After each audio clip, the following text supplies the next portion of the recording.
काल मला मित्रांनो मला एक कमेंट आली होती की माझी हिम्मत होत नाही, गाडी मी कशी चालू, मी 15 दिवसापासून बाहेर गाडी चालवतो, ट्राय करतोय. तर ठीक आहे, तुम्ही बाहेर गाडी चालवली दादा. तर हाय नमस्कार मित्रांनो, स्वागत आहे तुमचं आणखी एका नवीन व्हिडिओमध्ये. तर मित्रांनो, आज आहे 29 जानेवारी आणि आपण आता वाजले 6:16 झालेले आहे आणि आता आपण परत लॉग इन केलेलं आहे. तर बघू आता फर्स्ट राईड कुठली पडते. तर मित्रांनो, व्हिडिओचा प्रतिसाद आता मला व्यवस्थित भेटतोय, म्हणजे नाही का, व्हिडिओ खूप सारे लोक कमेंट वगैरे करते. तर मी तुमच्या सगळ्या कमेंट्स वाचत असतो. तुमचे काही प्रश्न असेल तर मी जरूर विचारत जा. मला जेव्हा वेळ भेटेल तेव्हा मी रिप्लाय देऊ शकतो. आणि कोणाला काही गरज असेल तर त्याच्यावर मी पर्सनली एक व्हिडिओ पण बनवून तुम्हाला इन्फॉर्मेशन देऊ शकतो, नाही का. तर चला मित्रांनो, आता मी लॉग इन केलेलं आहे. मला फर्स्ट राईड कुठली पडते तुम्हाला मी अपडेट करतोच समोर. तर आता मी मकरपट्ट्यामधून निघतोय. इथून मला काय लगेच लॉग इन केले राईड पडेल. तर चला, आज आहे मित्रांनो आपलं 1000 रुपये क्रॉस करायचं टार्गेट आहे. 12 वाजता आपल्याला घरी पोहोचायचं आहे. तर बघू किती वाजेपर्यंत आपण घरी पोहोचतोय. परत सेकंड शिफ्टला पण जायचे दुपारी. मित्रांनो, आता बघा मी खराडीला आहे, IT पार्कला, आणि सध्या आपली अर्निंग झालेली आहे 523 रुपये. टायमिंग झालाय मित्रांनो 8:57. आपल्या 3 राईड झाल्या आणि 3 राईड मध्ये छोट्या राईड केल्या. 3 राईड मध्ये आपले 523 रुपयाचे अर्निंग झाले. आणखी 2 राईड केल्या. इथून स्टेशन किंवा तिकडे शिवाजीनगर घेऊन गेलो आणि तिकडून एक नंतर हडपसर वगैरे आलोय की आपलं 1000 रुपयाची अर्निंग बरोबर होईल. आता वाजले 9, 11, 12 पर्यंत आपल्याला करायचे. बघा खराडी IT पार्क आहे. गाडी तर सिक्युरिटी 2 मिनिटं पण थांबू देत नाही. चला बाहेर काढा लगेच. त्यामुळे लगेच बाहेर काढावं लागते. पाणी पण पिऊ देत नाही आपल्याला, पाणी पाहिजे असलं तर. चला, असो, त्यांचे नियम आहे. शेवटी नियमाचे पालन करावं लागेल आपल्याला. जसं ट्रॅफिक मध्ये पालन नाही केलं तर लगेच ऑनलाईन आपल्याला फाईन पडतोय, तसं त्यांचं पण काम आहे. तर बघा खराडी IT पार्क आहे. कुठलं आहे नाव नाही माहिती मला.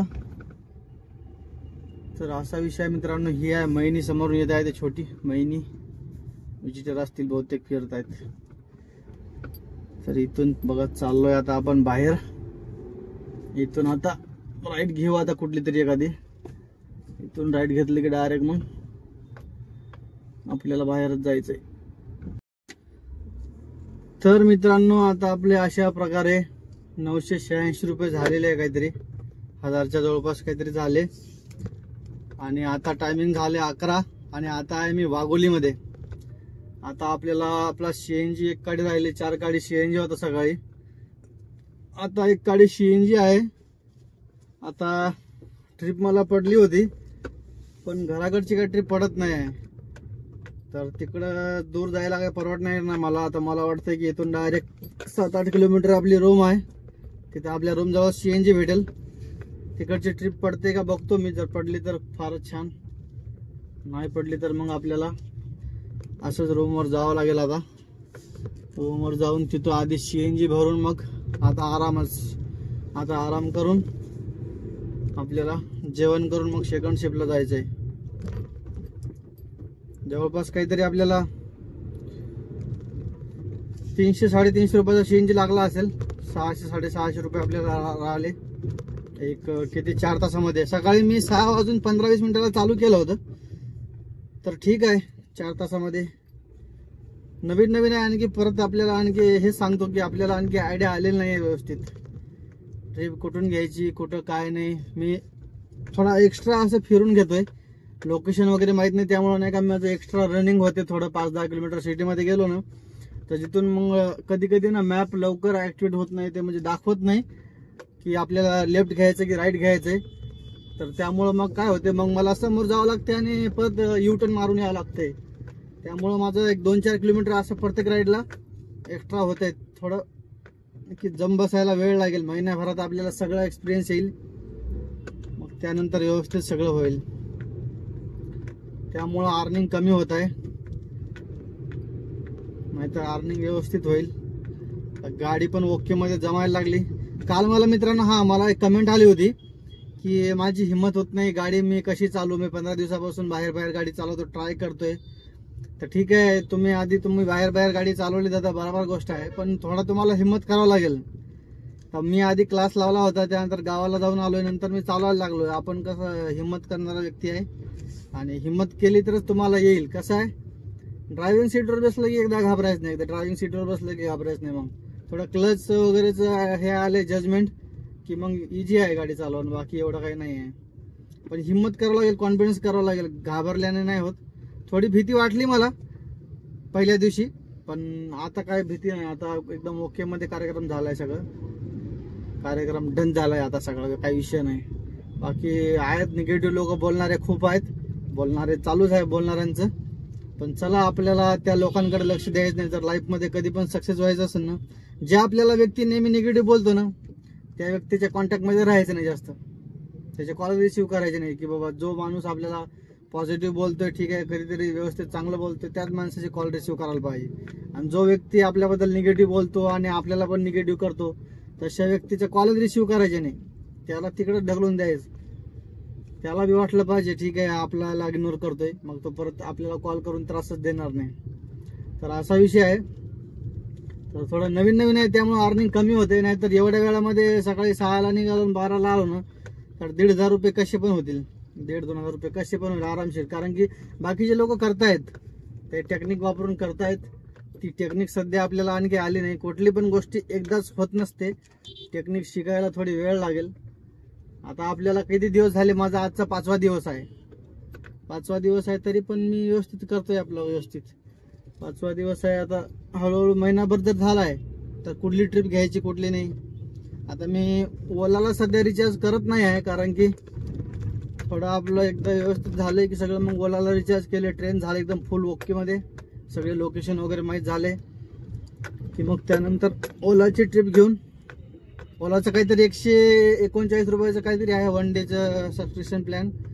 तर मग ते आपण 139 घेतलं की आपल्याला हे लागणार नाही, काय म्हणते त्याला, ते म्हणजे डायरेक्ट जेवढी आपल्याला राईड पडणार ती पूर्ण राईड आपल्यालाच भेटणार, ओलाला काही द्यायचं नाही. त्यानंतर मग ते पुरून जाईल आपल्याला. जर आपण 1,500-2,000 रुपये केले तर मग ते पुरेल. तर त्याला पण आता ट्राय करणार आहे नेक्स्ट वीकला. तर बघू. आता आहे मी केशनदमध्ये, आता इथून आतून चाललोय मी, आता मांजरी केशवनगरला चाललोय. एसी बंद केलाय त्यामुळं गरमी होत आहे, कारण की सीएनजी संपत आलाय म्हणल्यावर एसी चालवायला परवडणार नाही आपल्याला. सीएनजी वर सगळं काही परवडते, सीएनजी वर गाडी ॲव्हरेज पण चांगली देते. आणि सीएनजीचं कसं असतं ना मित्रांनो, कधी जर प्रेशर असला तर फुल बसून जाते, कधी प्रेशर नसला तर मग कमी बसतोय, तर मग थोडी अडचण येते. मला वाटलंय तरी सकाळी तरी भरून घ्यावं, पण मला वाटलंय की आहे आता 4 काड्या तर चालेल दिवसभर. सकाळी भरला असतं तर आता हे प्रॉब्लेम आला नसता. आता एक ट्रिप झाली असती मस्त, 250 रुपये परत झाले असते.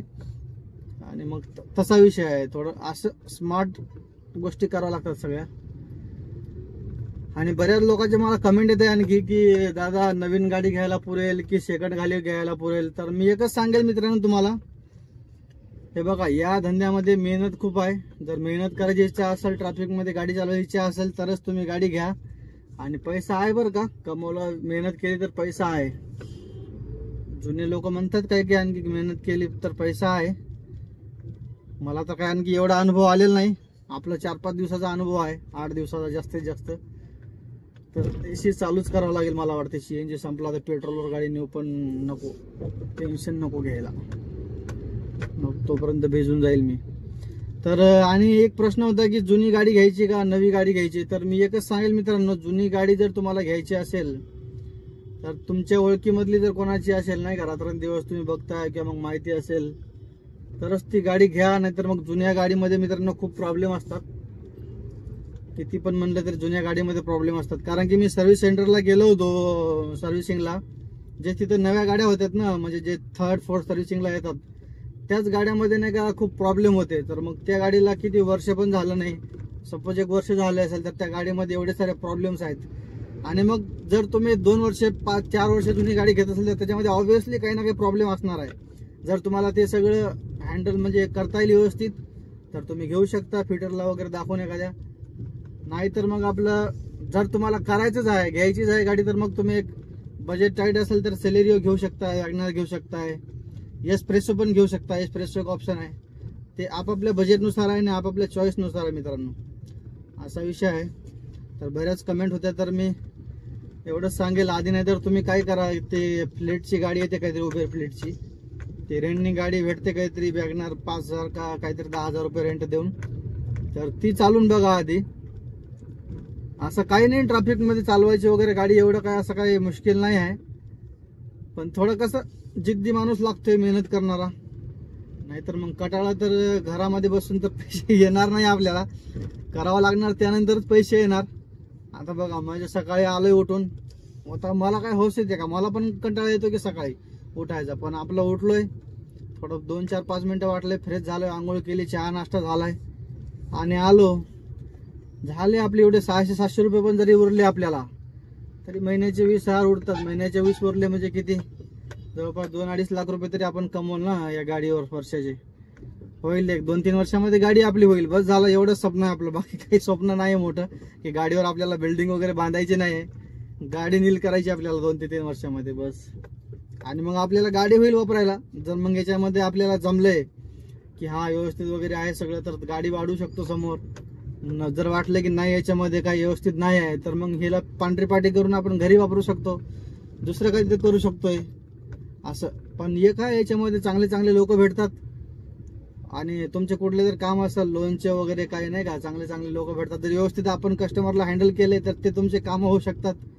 आणि कुठली पण गोष्ट जर व्यवस्थित आपण कस्टमरला बोललो, कुठला जॉब तुम्हाला भेटू शकतोय चांगला, जर तुमचं एज्युकेशन असेल व्यवस्थित. तर आता सकाळी एक मुलगा माझ्या गाडीमध्ये बसला होता आंबेगाव बुद्रुकवरून, तर तो ग्रॅज्युएशन होता. तर ग्रॅज्युएशनमध्ये तो एक कोर्स वगैरे सांगितला मला, काहीतरी 40,000 रुपये खर्च येतो. तो कोर्स केल्यानंतर तो कुठला तरी टेक्निकल इंजिनियरचा जॉब भेटतोय. तर असं मग ओळखी होऊन तुम्ही असं काहीतरी करू शकता, असा फायदा होऊ शकते. फिरायला भेटणार, परत गाडी घेतल्यानंतर इज्जत वाढणार. काही काही लोक इज्जत करत नाही, ती वेगळी गोष्ट आहे. काही काही लोकांचे सवयच वेगळे असतात, तर त्याला हे नाही. पण असा विषय आहे मित्रांनो, अशा गोष्टी आहे. पण घ्यायची असेल तर तुमची कॅपॅसिटी तुम्हाला माहित असते की तुमची ऐपत कुठपर्यंत आहे, गाडी चालवायची वगैरे, मेहनत करायची कुठपर्यंत हे आहे वगैरे ना, ह्या सगळ्या गोष्टी तुम्हाला माहिती आहे. जर मग तुम्ही हे करू शकता तर घेऊ शकता. माझा 4 व्हीलर घ्यायची होती, हे माझं सेकंड इयर आहे ओला उबेर, हे आपल्याला घ्यायची होती, आपण घेतली. आता आपल्याला बघा 12 तारखेला मला याला जायचंय नाशिक वटांगेला सती सामंताच्या दर्शनाला. तर तिथे मी लगेच गाडीनं जाऊ शकतोय, मला काय 1.5-2 हजाराचं CNG लागेल. पण जाऊन येऊ शकतो की मी लगेच फॅमिलीला घेऊन. रुबाबाद आपलं गेलंय, सकाळी 4 तासात लगेच तिथं पोहोचलंय, संध्याकाळी वापस आले. परत मग नंतर स्वामी समर्थाला जायचंय, तर तिथं पण जाऊ शकतोय. असं नेक्स्ट मंथला आपल्याला 2 जागी जायचं, स्वामी समर्थाला पण जायचंय. आणि हा मित्रांनो, जर पुणेमधून कोणाला जर गाडी रेंटनी पाहिजे असेल, कुठं असं स्वामी समर्थ झालंय, जेजुरी झालं, इकडे तिकडे कुठं पाहिजे असेल ना, तर तुम्ही मला कमेंटमध्ये कॉन्टॅक्ट करू शकता. त्यानंतर तुम्हाला गाडी आपली रेंटनी भेटू शकते, जर तुम्हाला जायचं असेल तर. तर असा विषय आहे मित्रांनो. थोडा छोटा रोड आहे, मग नंतर आपण 10 मिनिटांमध्ये जास्तीत जास्त CNG पंपाजवळ पोहोचणार. CNG भरला की डायरेक्ट गाडी आपण रूमवर लावणार, नंतर डायरेक्ट कंपनीमध्ये जाणार CNG भरला की दुपारी. आता बघा 11-11:30 वाजले, जवळपास 11:25 काहीतरी झाले आहे. 12 वाजता मी रूमवर पोहोचणार. मस्त 2-2.5 तास आपला आराम पण होईल आणि CNG पण होईल आणि रूमवर पण जाईल नाही का, आणि ड्युटीला पण जाईल. तर असा विषय आहे मित्रांनो. तर चला मित्रांनो, आजच्या व्हिडिओमध्ये एवढंच. जास्त व्हिडिओ मोठा नको, तुमचा पण वेळ जास्त वाया घालायला नको. तर आजच्या व्हिडिओमध्ये मित्रांनो एवढंच. व्हिडिओ आवडला असेल तर व्हिडिओला लाईक करा, कमेंट करा. आणि तुम्ही खूप सारं प्रेम देताय, खूप साऱ्या कमेंट देत आहे, तर मला खूप चांगलं वाटतंय खरंच मनापासून. तर सगळ्यांचे मनापासून धन्यवाद. व्हिडिओ तुम्ही सगळे बघतायत स्टार्टिंग टू एंड, आणि कमेंट वगैरे करताय, लाईक करताय, सबस्क्राईब करताय. तर असंच नवीन कोणी असेल तर सबस्क्राईब करा, सबस्क्राईब करायला विसरू नका. तर चला मित्रांनो, तुमचा जास्त वेळ घ्यायला नको. आजच्या व्हिडिओमध्ये एवढंच.